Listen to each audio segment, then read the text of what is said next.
And we're back with our roundtable discussion. Joining me, NBC News Chief Foreign Affairs Correspondent and host of Andrea Mitchell Reports, Andrea herself, former Chairman and CEO of General Electric, Jack Welch, former Democratic Congressman Harold Ford, and columnist for the New York Times, David Brooks. Welcome to all of you. Jack, great to have you here for the first time. Thank you. Let's talk about foreign policy, Andrea Mitchell. The president, in his weekly radio address, tried to frame the events of this week in a way that really went to this leadership moment for him. This is what he said. This week, we had two powerful reminders of how we've renewed American leadership in the world. I was proud to announce that, as promised, the rest of our troops in Iraq will come home by the end of this year. And in Libya, the death of Muammar Gaddafi showed that our role in protecting the Libyan people and helping them break free from a tyrant was the right thing to do. Is this a big moment for him, and does it last? It's a big moment. Whether it lasts is another question. I don't think he's vulnerable on Libya, because that could dissolve into tribal warfare, civil war. We've seen human rights abuses already. So there's no civil society, there's no justice system. But it's very hard to blame Barack Obama for that. People will credit him for an relatively inexpensive military engagement, and leading from behind turned out to be really smart. On Iraq, I think there are pitfalls ahead.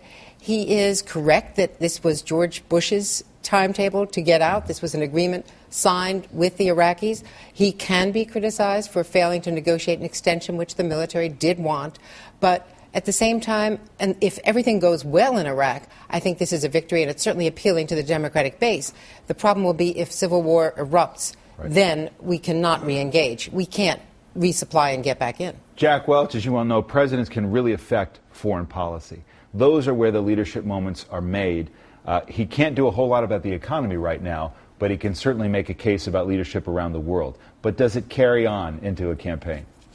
Oh, of course it does. I mean, if he has success in this Iraq pullback, it will be very helpful to him. But I do think presidents can do something about economies. And I don't buy that they can only do foreign policy. Mm-hmm. This isn't lasting, David, though, if you think about what's really driving voters' concerns. We saw this with the first President Bush. You know, he won in Iraq at that point, and that's not what the campaign was about. Yeah, I guess I still mostly think that, but not entirely. You know, the Middle East just doesn't go away.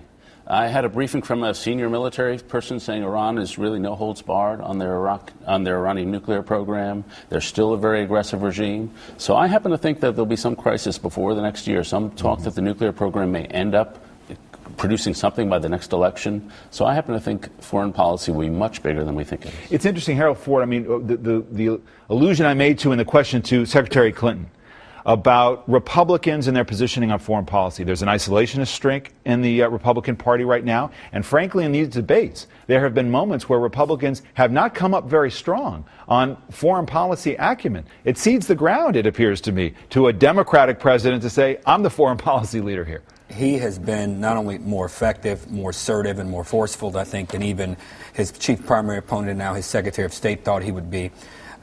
He's been more assertive and successful than Democrats, Republicans in the House and Senate thought he would be.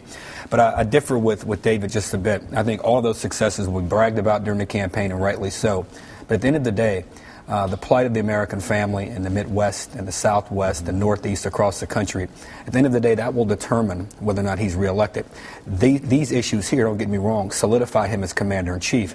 But Americans are looking for an economic commander-in-chief as well, and that will be the central challenge. So let's talk about the Republican debate and the debate this week, another big one. And here's just a flavor of how personally nasty it got. Rick, I don't think I've ever hired an illegal in my life.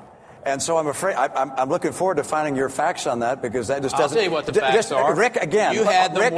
I'm speaking. I'm speaking. The newspaper. I'm speaking. Time for you to tell the truth. You get 30 seconds. Time for you this to is the way the rules work here. Is that I get 60 seconds. Well, no, but the American people and then you get 30 seconds to respond, right? And they want Anderson, to hear you say that you knew would you had please wait? Working. Are you just going to keep talking? Yes, or are you going to let me finish with what I have to say? Look, Rick. I thought Republicans followed the rules. This has been a tough couple of debates for Rick, and I understand that, and so you're going to get testy. Just watching, I start to perspire. Jack, what have we learned after these debates? Do you think Republican primary voters are closer to making up their minds? Well, I think they're moving towards a candidate, but these squabbles that occur during these debates, they occurred in the Democratic debates before. Now, when Obama and Clinton were going at it, these things will be lost in the rounds. I agree with Harold that how the American family is doing next fall will determine a lot more than that squabble that went on there. But at the same time, 20 million people have watched these debates already. It's an extraordinary number, and I think that people are so intensely focused precisely for the reasons that Jack and Harold have been talking about, the income disparities and the suffering, the economic pain that people are feeling, and they're looking for leadership. And the question then becomes, which of these Republicans in that kind of squabbling match are showing that kind of leadership? I think the debates have been consequential because they've shown what we've got here. It's not a primary process. With a primary process, you have several plausible candidates and they go after each other. We don't have that. We have one plausible candidate and a bunch of other guys who are prepping him for the Obama onslaught. And so basically they attack him. We thought Perry was plausible, turned out so far not to be. So they're attacking him, getting him ready for what Obama's going to unleash on him. And so I'm grading it on how well is he doing it. And I think I give him like a B- because there are two things that he has to really get ready for. One is the flip-flopper charge. The second, that he's the male version of the Stepford Wives. And he hasn't really solved either of those two problems. You know, there was This Week magazine had an interesting cover that caught our attention. We'll put it on the screen here. It's Still Not in Love, and it's about Mitt Romney's search for love on the right among conservatives. So Herman Cain has caught fire. A lot of talk about the economy and taxes. And, of course, Jack Welch, we rely on you principally for insightful commentary on Twitter. This is what you wrote after Herman Cain was on Meet the Press, and thank God you were watching. You wrote, watching Herman Cain on Meet the Press, his no BS clarity is so refreshing. Is he a legitimate anti-Romney? Well, he's created a spark here, no question. He has had a big idea. This debate system, or the primary issue, call it, is really a search for an idea. And he's captured the imagination. Whether you like 999 or whether 999 has holes in it, 999 brought people to, we want simplification, we want change, we don't want tweaking around the edges. And I think he did that. A lot can be learned from what Mr. Welch is saying and what Cain has done. First of all, I thought he did an excellent job, Cain did last week.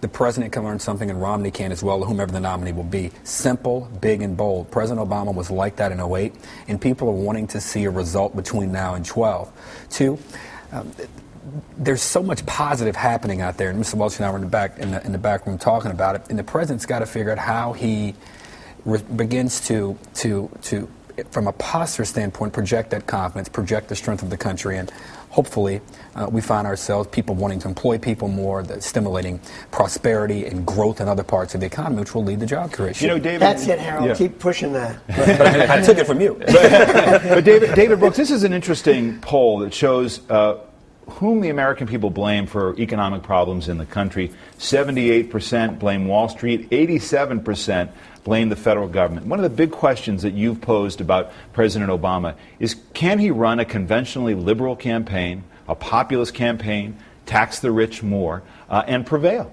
No.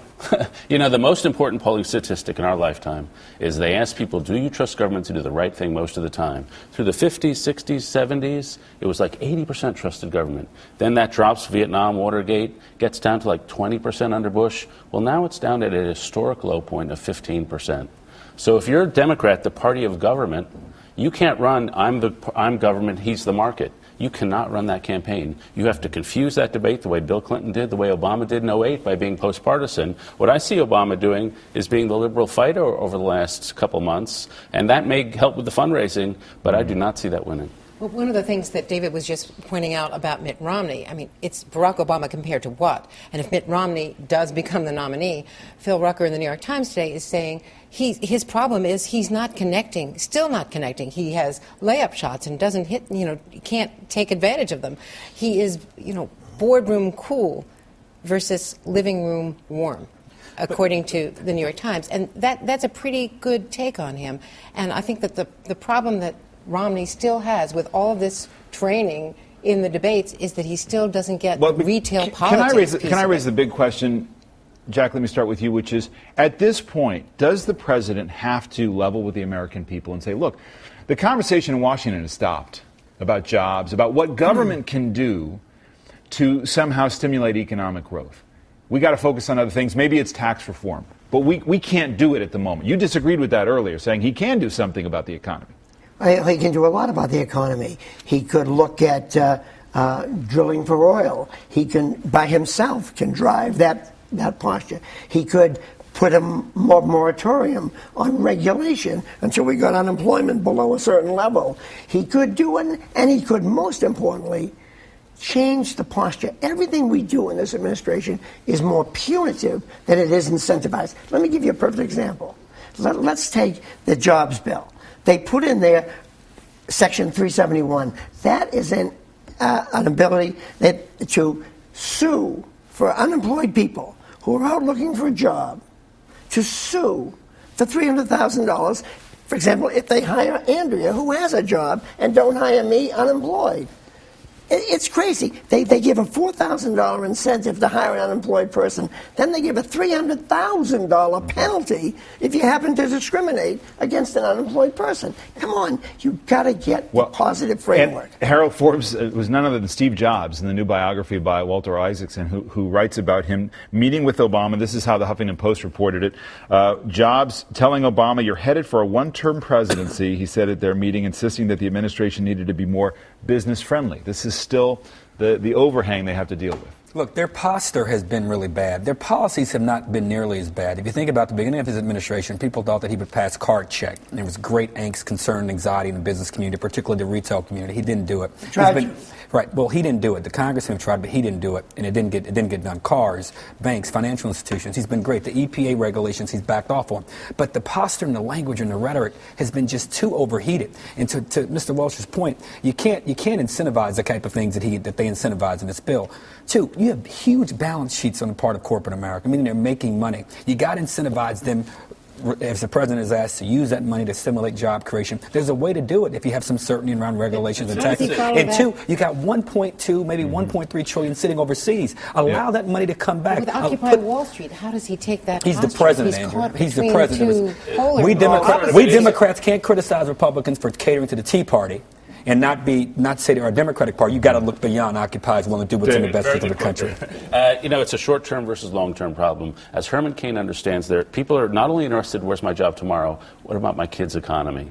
And he understands, I think Obama understands, you got to do the long-term things, get the fundamental institutions right, which is what Herman Cain understands with the big plan. So if he was emphasizing tax cuts, Simpson Bowles, that would be a very different story. Okay, we're suffering, but my kids will be okay. That's what people want to know.